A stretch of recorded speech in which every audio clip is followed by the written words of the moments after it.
Petite vidéo mercato pour le Barça. Aujourd'hui, on parle de Julián Alvarez, Fermín López, Marc Casado, Bradley Barcola. On va aussi parler de Rashford et de Joao Cancelo à la fin.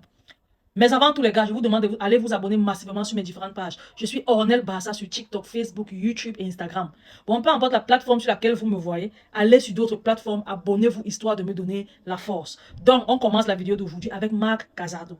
Marc Casado est un jeune milieu de terrain barcelonais. Il a compris de lui-même qu'il n'a pas assez de temps de jeu au Barça et qu'il n'aura pas assez de temps de jeu au Barça. Il comprend que le coach Flick ne lui fait plus entièrement confiance. Il veut bouger, aller quelque part où il sera compris, où il aura le temps de jeu, où le coach lui fera entièrement confiance. Donc il a mis au Barça son envie d'ailleurs. Le Barça comprend, le Barça est d'accord. Le Barça estime son prix de 20 à 25 millions d'euros. Donc, toute équipe qui est disponible à payer, rentrer payer. On a des équipes déjà intéressées par le joueur, telles que Al Nasser, Al Hilal. On a même l'Atlético de Madrid. Ne vous méprenez pas. C'est pas parce que l'Atlético de Madrid dandine avec Julián Alvarez que nous, on va refuser de leur vendre Marc Casado. Non. Si Casado veut partir à l'Atlético de Madrid et que l'Atlético de Madrid est capable de payer les 20-25 millions que le Barça attend pour Marc Casado, bon vent, qu'il aille à l'Atlético de Madrid et ça va nous libérer déjà une masse salariale, ça va rapporter de l'argent au Barça étant donné que Marc Casado est un joueur formé au Barça. En gros, on ne l'a pas acheté, on n'a pas investi pour l'acheter, on a investi pour sa formation et c'est moins coûteux qu'investi pour l'acheter. Du coup, le Barça va faire une sorte de un gros bénéfice sur cette vente-là. Donc moi, je préfère, comme il a été rodé au Barça, il a montré une partie de ses qualités au Barça, il est bien vrai quelque part, il est un peu baissé en forme et puis la concurrence est rude au milieu de terrain du Barça. Je me dis, il va aller ailleurs et puis il aura un meilleur temps de jeu. S'il se bonifie, il va revenir. Il va revenir, puisque c'est la philosophie du club. Quand on se bonifie ailleurs, on devient cadre. On revient tout simplement.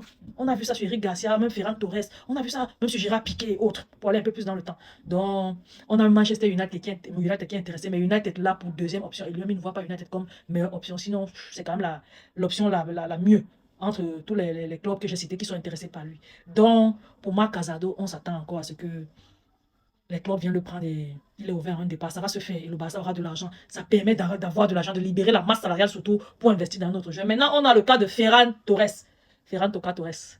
Non, Toca, oui, des fois. Mais personnellement, je ne veux pas voir Ferran Torres partir. Pourquoi? Parce que Ferran Torres, il accepte le rôle de doublure. Quand il est sur le banc, il ne se plaint pas. Il ne se plaint pas de son temps de jeu. Le peu de temps de jeu qu'on lui donne, il utilise ça à bon escient. Et c'est un comportement que j'accepte. Ce n'est pas comme Rooney Bardi, il dit déjà qu'il n'a pas le temps de jeu. Il aura le temps de jeu qu'on manque quand il a doublé de Lamine Yamal. Et quand bien Lamine Yamal est absent, il n'assure pas.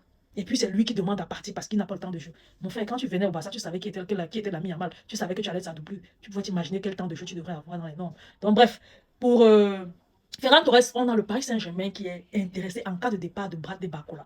Donc, il y a une bonne option déjà pour le Paris Saint-Germain. On ne va pas manquer de dire que son contrat se termine en 2027. Personnellement, je préfère qu'on le prolonge et qu'on le garde au club et qu'on recrute un vrai neuf. Il va accepter d'être une doublure et on connaît que les sorties du banc de Ferran Torres sont toujours de très bonnes sorties. C'est un gars qui nous a sauvés à maintes reprises. Personnellement, il ne faut pas vendre Ferran Torres, acheter un neuf et puis chercher encore une autre doublure à Ferran Torres. Non, pour moi, je ne vois pas ça comme ça. Ayons un vrai neuf, Ferran Torres, et faisons venir de la Mazia Hamza, le joueur égyptien qui a été appelé en Coupe du Monde par l'Égypte. Ça va faire les trois, le titulaire et puis c'est deux remplaçants. Pour moi, c'est quelque chose de bien, franchement parlant. En plus de ça, on ne peut pas s'attarder à dire que non, Lewandowski est déjà parti à Chicago. Donc nous sommes obligés d'avoir un neuf. On ne va pas faire rester Ferran Torres parce que il sera notre neuf. Non, il ne sera pas notre neuf. On va faire venir un vrai neuf. Je compte vraiment sur Julián Alvarez. Mais pour le moment, ça fait un genre. Sautons donc sur Julián Alvarez. Julián Alvarez, déjà le Real Madrid a dit qu'ils ne sont pas intéressés. C'était un coup de génie de. Bon, même comme il n'est pas un génie, de Florentino Pérez pour jongler ses socios et puis être réélu. Même comme moi, je pensais que Ricalme n'était pas quelqu'un qui pouvait vraiment l'arracher la présidence. Il a fallu passer par là pour être réélu. Bon, si c'est ça qu'il a fait réélu, c'est le problème là-bas entre eux. Mais de toute façon, il n'est plus sur le Real n'est plus sur le dossier Alvarez. Le Paris Saint-Germain dit qu'ils vont attendre que le Barça désiste avant que. Parce que le joueur, sa priorité sur le Barça. Le Barça désiste avant que le Paris Saint-Germain, même Arsenal rentre en course. Mais ce qui est bizarre, c'est que le dossier prend du temps. La Coupe du Monde a déjà commencé. On va maintenant faire. Tu sais déjà que ça sera un dossier qui va se traiter après la Coupe du Monde. Est-ce que c'est pas dangereux pour nous d'attendre la fin de la Coupe du Monde quand des bons joueurs disponibles, tels que Osimhen et autres, seront déjà pris? Nous, on va rester là. Non seulement ils vont essayer de Atletico va essayer de garder Julián Alvarez. On n'aura pas Julián Alvarez et on n'aura pas un neuf de qualité à prendre. Donc, tout ce que je demande, c'est que Julián Alvarez, tu n'es pas muet, ouvre ta bouche et fais comprendre un communiqué ouvert que tu veux quitter l'Atlético de Madrid. Les fans de l'Atlético de Madrid ne t'aiment plus depuis que tu as dit que tu voulais partir. Donc, il y a derrière quelque part une cassure. Même le coach Simeone a dit que si tu veux partir, il ne va pas te retenir contre ton gré. Donc, ouvre ta bouche et dis à tout le monde, à qui va entendre que tu as envie de partir, tu as envie de partir au Barça. Le Barça a déjà fait une offre. L'Atlético de Madrid n'a pas répondu. Ça va peut-être forcer l'Atlético de Madrid à répondre. Ou alors au Barça d'améliorer son offre, d'inclure certains joueurs qu'ils veulent bien, tels que Marc Casado. on peut donner un 100 millions, plus Marc Casado, ça fait 125 millions. Et puis ajouter quelques bonus en plus, en cas de victoire ou bien de Ligue des Champions, de Ballon d'Or. Donc, personnellement, Julian Alvarez, ouvre ta bouche et parle. Il y a des rumeurs sur Bradley Barcola au Barça, Bradley Barcola au Barça. Pour le moment, il n'y a pas eu de contact entre Bradley Barcola et le Barça, ni entre même les agents de Bradley Barcola et le Barça. Il n'y a rien eu. Mais les rumeurs continuent de dire que Bradley Barcola au Barça, en gros, Bradley Barcola, ce que je sais, veut quitter le Paris Saint-Germain.